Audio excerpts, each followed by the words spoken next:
오늘 이 시간에는 그리스도의 선지자직에 대해서 같이 살펴보고 은혜를 나누고자 합니다. 선지자란 뭐 하는 사람이냐? 선지자는 하나님께 계시를 받아서 인간에게 그것을 전달하는 사람입니다. 옛날에는 환상을 많이 보았죠. 환상. 그리고 다른 방법에 의해서 계시를 받고서 그거를 전달하는데 주로 그 계시의 내용이 미래에 대한 예언이었습니다. 그래서 거의 대부분이 미래에 대한 예언으로 가득 차 있습니다. 하지만은 그 중에는 이렇게 오늘 과거에서 일어난 일 또는 현재 일어나고 있는 일에 대하여 그거를 해석하고 그 하나님의 뜻을 전달하는 경우도 간혹 있었습니다. 우리가 예언자다, 선지자를 예언자다라고 부르는 이유는 그 계시의 내용이 대부분 미래에 대한 예언이 많이 있었기 때문에 예언자라고 부르는 거예요. 이게 어떤 의미에서 보면은 중개자다, 그게 더 정확한 표현이지 않을까. 그러니까 하나님과 우리 사이에 하나님의 뜻을 전달하는 중개자, 이것이 더 정확하지 않을까 이렇게 생각합니다. 어떤 사람이 그 선지자가 될 수 있느냐, 그 자격 조건을 보면은 인간적인 자격 조건이 특별한 게 없어요. 보면은 농부도 선지자 되고요. 그 다음에 목동도 선지자 되고요. 또 지도자 같은 경우, 모세 같은 지도자도 이 선지자가 되기도 하고요. 그게 특별한 자격 조건이 없어요. 그런데 다만 자기가 자원할 수 있는 게 아니라는 거예요. 내가 자청할 수 있는 게 아니라는 거예요. 그리고 교인들끼리 모여가지고 투표해가지고 뽑는 것도 아니고, 이거는 일방적으로 하나님께서 세워주시는 거다. 할렐루야. 그래서 하나님께서 부르시고 또 하나님께서 그 임명도 하시고 하나님께서 보내주시기도 하시고 그 입술에다가 전할 말씀을 담아주시기도 하십니다. 그래서 선지자는 다른 자격 조건은 특별한 게 없어 보여요. 그렇지만 선지자가 반드시 가져야 될 자격 조건 가운데 하나는 뭐냐면 그런 소명의식이 있어야 된다는 거죠. 소명의식이. 나를 하나님께서 세우셨다. 하나님께서 나를 부르셨다. 나를 임명하셨다. 나를 보내셨다. 그리고 언제나 내 뒤에는 하나님이 살아서 역사하신다. 이게 뭐냐면 소명의식이거든요. 그래서 대부분의 그 예언서를 우리가 읽어보게 되면 선지자들은 그와 같은 소명의식이 투철했어요. 제가 다 일일이 언급할 수는 없습니다만은, 자, 신명기 한번 볼까요? 신명기 18장 18절로부터 19절.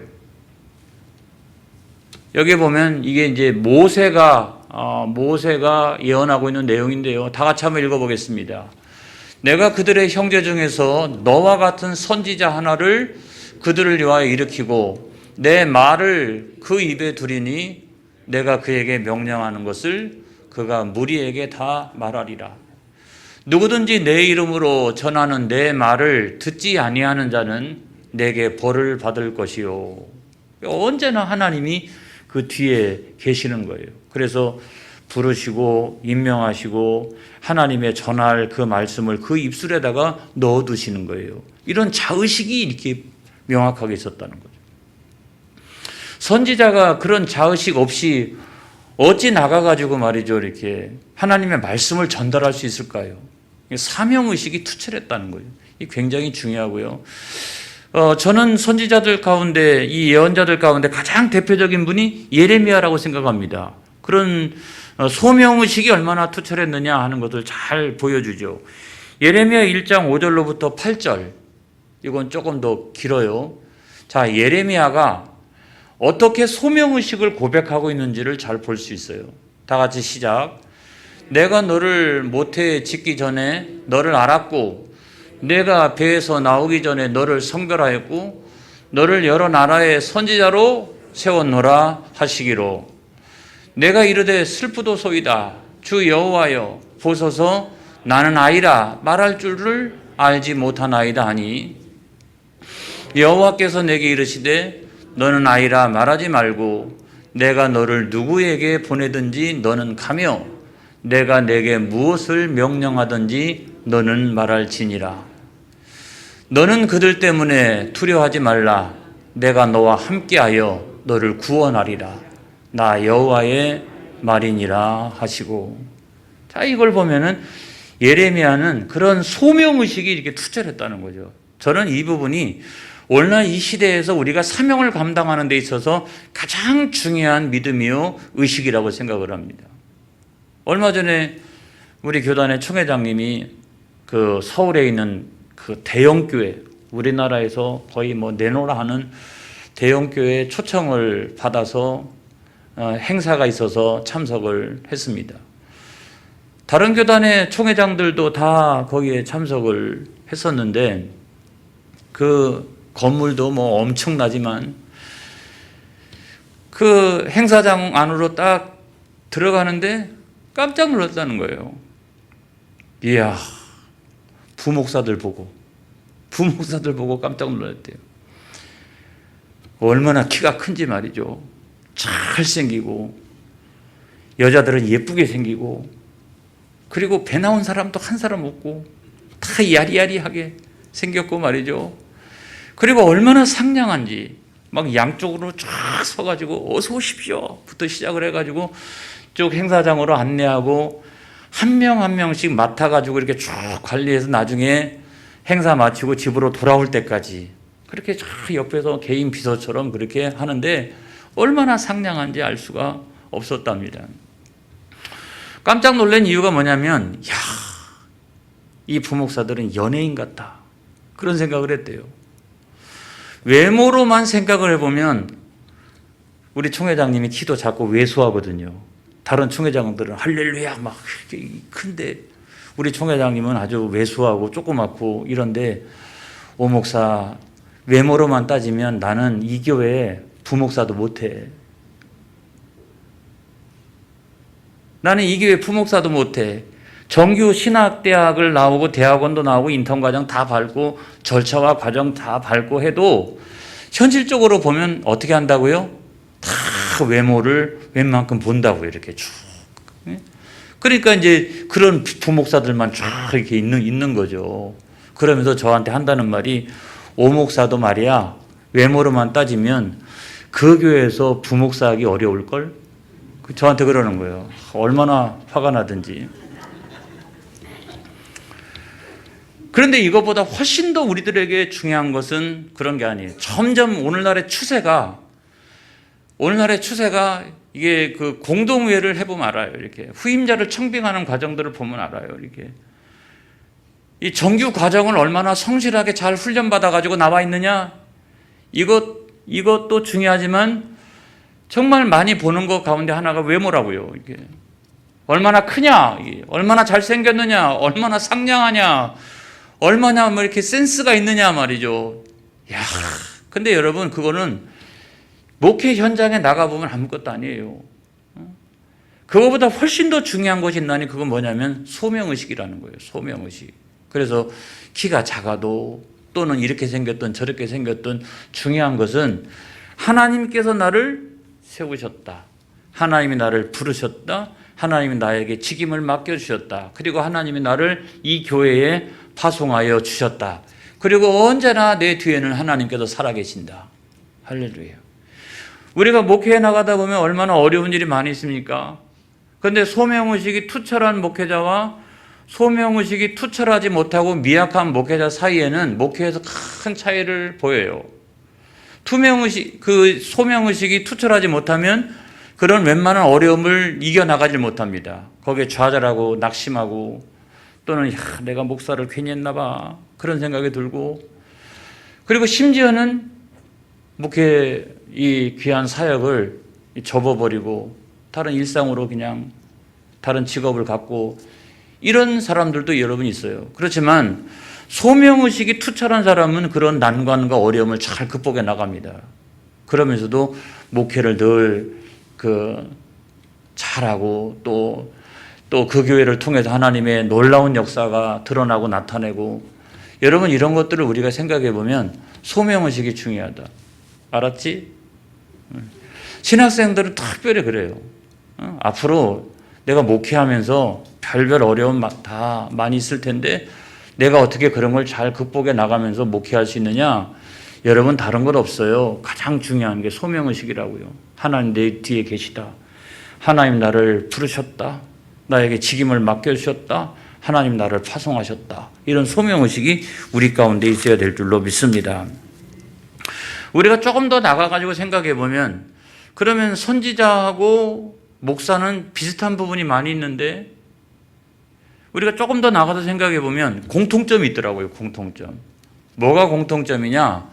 계시를 받던 뭐 그 성경을 늘 읽던, 아무튼 그 성경을 참조하든, 중요한 것은 하나님의 말씀을 전달하는 일이죠. 전달하는 부분에 있어서는 다 공통점이 있죠. 그리고 소명의식이 투철하든 소명의식이 미약하든 아무튼 소명의식은 있으니까 이 길로 들어섰다 하는 거잖아요. 이 두 가지가 비슷한데 다른 점이 있어요, 여러분. 뭐냐면 임명의 과정이 다르다는 거예요. 일반적으로 이렇게 선지자들은 임명의 과정이 목자든 아무튼 농부든 지도자든 상관없이 하나님께서 부르시면 꼼짝없이 그 부르심에 아멘하면서 순종할 수밖에 없는 거거든요. 근데 여러분 목사는 그렇지 않아요. 목사는 교회에 추천이 있어야 됩니다. 소명의식을 전제로 하고 교회에 추천이 있어야 되고, 또 신학대학에 가가지고 훈련도 받고 목사 후보생으로서의 훈련의 과정을 이수하고, 그 다음에 나중에 그것으로 끝나느냐, 목사 고시도 봐야 되고, 목사 고시를 보고 나면은 인턴 과정을 또 밟아야 되고, 그래서 노예에서 안수를 받으면 초짜 목사가 생기는 거죠, 이렇게.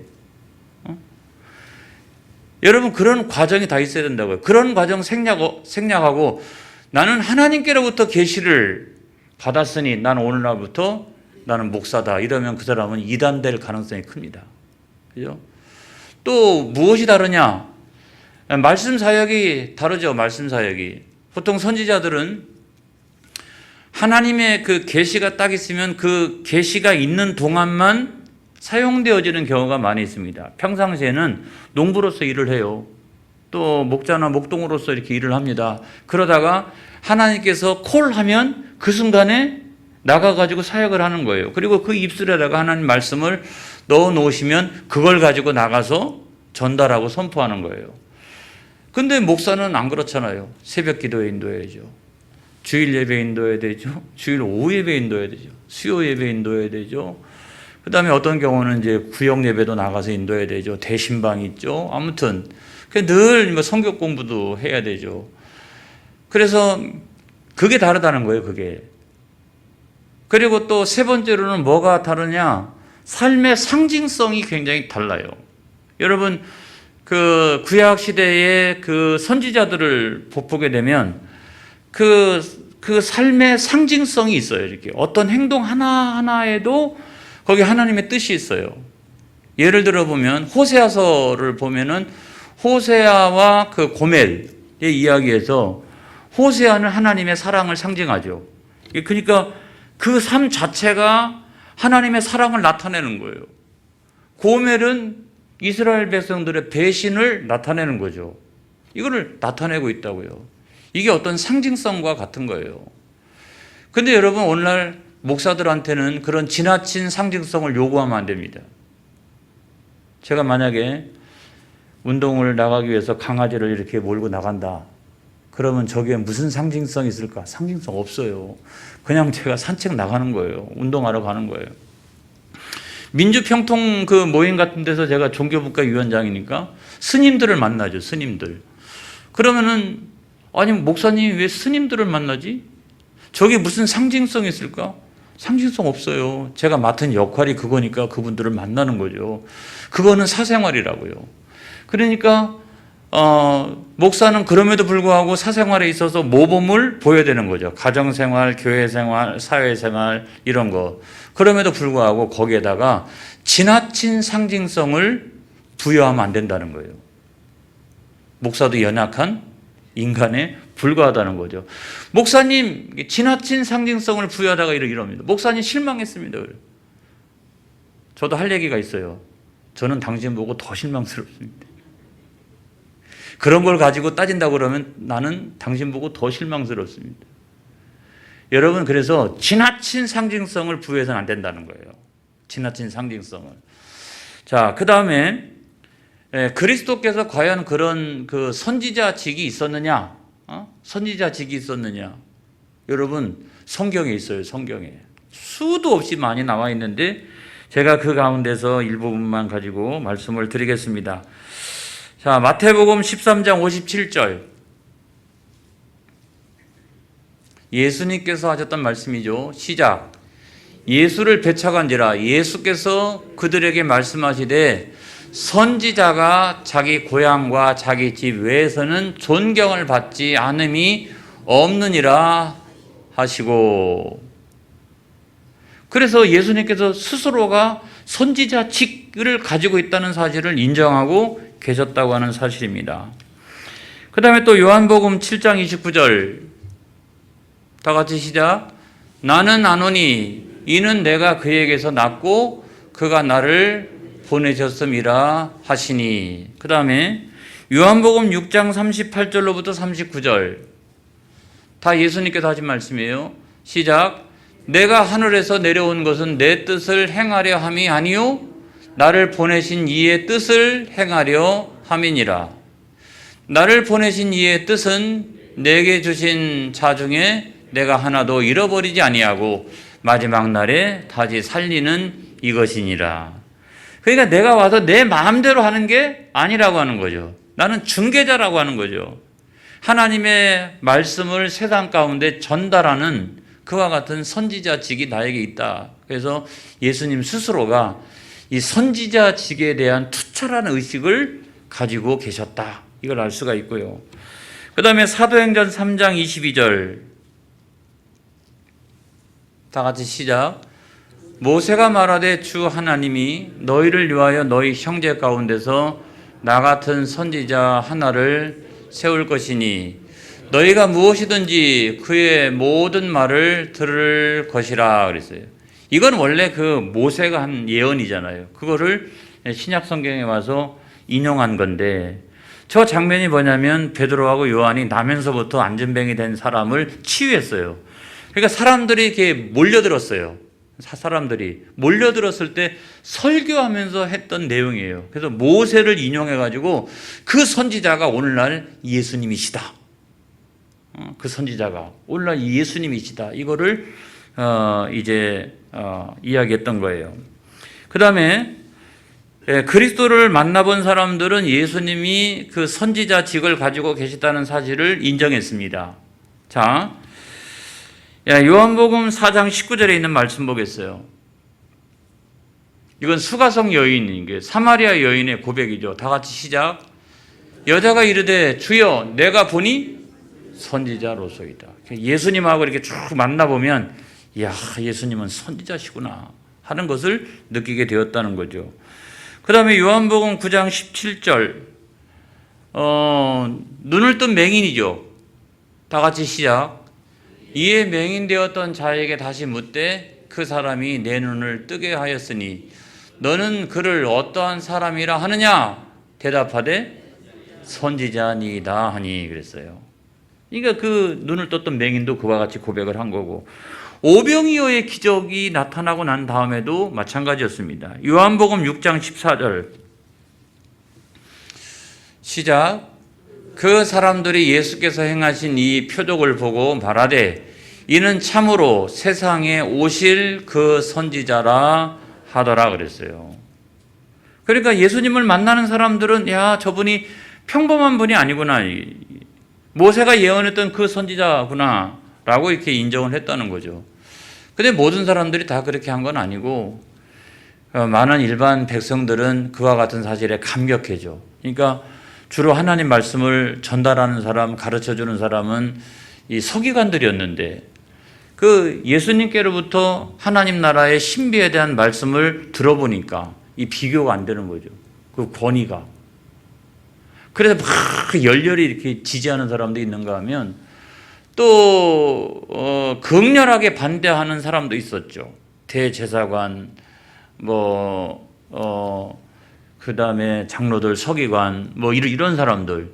이런 사람들은 나중에 예수님을 엿보다가 나중에 이렇게 특별하게 드러나는 부분이 없으니까 신성 불가침 부분도 많이 이야기했지만 나중에 가가지고는 안식일을 지켰느냐 이런 거 갖고 이제 시비를 걸고 그렇게 했던 걸 볼 수가 있고, 또 어떤 사람은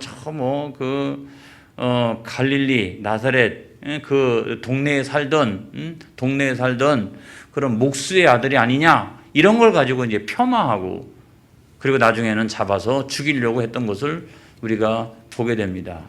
그래서 모든 사람들이 예수님을 인격적으로 만난 사람들은 예수님의 선지자직을 인정하지만은 예수님을 인격적으로 만나지 못한 사람들은 그와 같은 사실을 인정하지 않는 경우도 굉장히 많다는 거예요. 자, 그렇다면 일반적인 선지자하고 예수 그리스도의 선지자직은 무엇이 다르냐? 이거에 대해서 이제 마지막으로 제가 말씀을 드리려고 합니다. 뭐가 다를까? 일반적인 선지자들, 구약 시대의 선지자들과 선지자직을 가지고 있는 예수님은 무엇이 다를까? 무엇이 다를까?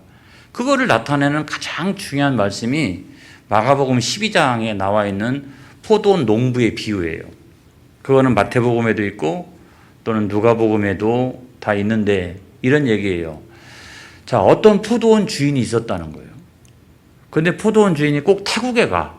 성경에 보면 왜 타국에 가는지를 모르겠어요. 이 천국 비유에 보면은 꼭 주인은 타국에 가요. 먼 나라로 가요. 근데 그 이유가 뭐냐면 먼 나라로 가면 그 본질이 드러나요. 이렇게 멀리 있다라고 생각하면 자기 마음대로 이렇게 하는 부분이 있거든요. 그래서 아무튼 타국으로 갔는데 포도원의 농부들한테 땅을 조금씩 맡겨주면서 도지를 받았어요. 그리고 때가 되어서 도지를 받기 위해서 누굴 보냈어요? 종들을 보냈잖아요. 근데 종들을 어떻게 했습니까? 능욕하고 때리고 심지어는 죽이기도 하고. 그래 종들을 몇 번씩이나 보냈는데도 불구하고 계속 그렇게 하니까 나중에는 성경을 잘 보면 최후로 자기의 사랑하는 아들을 보냅니다. 근데 농부들이 어떻게 했어요? 그 아들은 상속자니까, 상속권을 갖고 있으니까 상속권을 가지고 있는 아들을 죽여버리면 그 상속권이 아들에게로 가지 아니하고 우리가 차지할 수도 있겠다라고 생각해서 그 아들을 죽여버리잖아요. 그래서 나중에 포도원 주인이 사람들을 시켜가지고 그 포도원 농부들을 진멸하는 내용이 성경에 나와 있습니다. 여기 나와 있는 그 종들은 구약시대의 선지자를 말하는 거예요. 맨 마지막에 보냈던 아들은 선지자직을 가지고 계신 예수 그리스도를 상징적으로 표현하고 있는 거예요. 여러분 뭐가 달라요? 똑같이 선지자직을 가지고 있었지만 뭐가 다릅니까? 구약시대의 선지자들하고 권위가 다르잖아요. 권위가. 이쪽은 수동적이에요. 수동적. 시키는 대로만 하는 거죠. 이렇게 구약시대의 선지자들은. 그런데 신약시대의 예수님은 그 선지자직을 수행하면서 능동적으로 수행하잖아요. 당신이 하나님의 아들이니까 하나님을 대신해가지고 사역을 감당하고 있기 때문에 그게 다른 거죠. 그래서 두 가지 권위가 다른데 하나는 사역의 권위가 다르다. 여러분 구약시대 때 엘리야나 엘리사나 보면은 얼마나 능력이 많아요. 그렇죠? 능력이 엄청나게 많습니다. 놀라운 일들도 그런 기적들도 많이 나타나게 하고. 그런데 죽었다 깨나도 이들이 하지 못하는 게 있어요. 죄로부터 사람을 구원하는 걸 못해요. 이거는 권위의 본질적인 차이를 나타내는 거예요. 권위에. 그 다음에 말씀 사역에 있어서도 그 권위의 차이가 나타나죠. 구약시대 선지자들은 주로 예언을 많이 했다고 그랬잖아요. 예언을. 근데 예언은 뭐냐면 하나님 나라에 대한 예언, 장차 올 하나님 나라는 뭐 이런 것이다 이렇게. 그 다음에 또 장차 오실 메시아에 대한 예언도 많이 했어요. 그러니까 그분들은 예언자라고도 한다 이런 말이잖아요. 그런데 예수님 뭡니까? 그들이 했던 모든 예언을 성취하시는 분이에요. 성취자.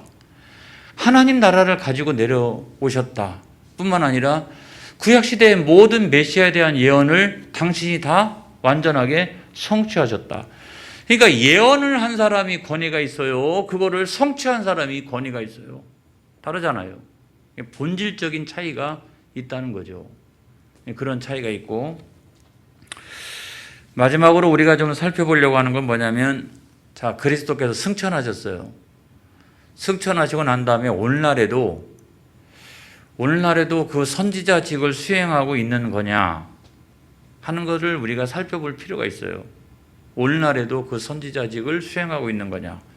여러분, 오늘날 주의 종들을 통해서 그리스도는 선지자직을 수행하고 계십니다. 자, 첫 번째로 보면 마태복음 28장 20절. 이거는 제자들에 대한 지상 대명령이죠. 그렇죠? 다 같이 시작. 내가 너희에게 분부한 모든 것을 가르쳐 지키게 하라. 볼지어다 세상 끝날까지 너희와 항상 함께 있으리라 하시니라. 제자들에게 그 사명을 주셨는데 주님은 간접적으로 주의 종들을 통해서 선지자직들을 수행하고 계신다는 거예요. 또 다른 하나는 우리 모두를 통해서, 교회를 통해서 선지자직을 수행하고 계신다는 거예요. 자, 마태복음 24장 14절에 있는 말씀 보겠습니다. 다 같이 시작. 이 천국 복음이 모든 민족에게 증언되기 위하여 온 세상에 전파되리니 그제야 끝이 오리라. 여러분, 이 복음 전파의 사명 누가 감당해요? 교회가 감당하잖아요. 선교사를 파송하기도 하고 단기 선교팀을 만들어 가지고 우리가 가기도 하고, 이거는 교회 사명이라고요. 교인들의 사명이라고요. 그래서 이 교회를 통해서 그와 같은 선지자직을 수행하고 계신다. 그 다음에 세 번째로는 성령님을 통해서 선지자직을 수행하고 계신다. 자, 사도행전 18장 9절로부터 10절까지 있는 말씀을 보겠습니다. 다 같이 시작. 밤에 주께서 환상 가운데 바울에게 말씀하시되 두려워하지 말며 침묵하지 말고 말하라. 내가 너와 함께 있음에 어떤 사람도 너를 대적하여 해롭게 할 자가 없을 것이니 이는 이 성중에 내 백성이 많음이라 하시더라. 여러분, 고린도에 가가지고 전도하는데 하나님은 이미 이 백성 중에 내 백성이 많다는 거예요. 그러니까 너는 두려워하지 말고 가서 전도하라는 거예요. 전도하라. 근데 여러분, 주님께서 나타나셨다라고 했는데 이거는 그리스도의 친견일 수도 있고, 또 하나는 뭡니까? 성령을 통해서 주님이 나타나신 거죠. 그리고 그렇게 말씀하셨다는 거죠. 그렇다면 오늘날에 성령님을 통하여 그리스도께서는 선지자직을 수행하고 계신다는 거예요. 그러니까 제가 말씀을 전하고 교회가 땅끝까지 복음을 전하고, 그래도 그 외에는 누가? 성령 하나님이 이렇게. 그러니까 어느 날 갑자기 마음의 문이 막 열리기도 하고, 선교 지역에서 놀라운 일들이 일어나는 이유는 뭐냐면 그리스도가 성령을 통하여 선지자직을 수행하고 있기 때문에 그런 거예요. 말씀이 그냥 능력 있게 전달되어지는 이유가 거기 있다는 거예요. 이와 같은 사실을 믿으시기를 주님의 이름으로 축원합니다. 기도하겠습니다.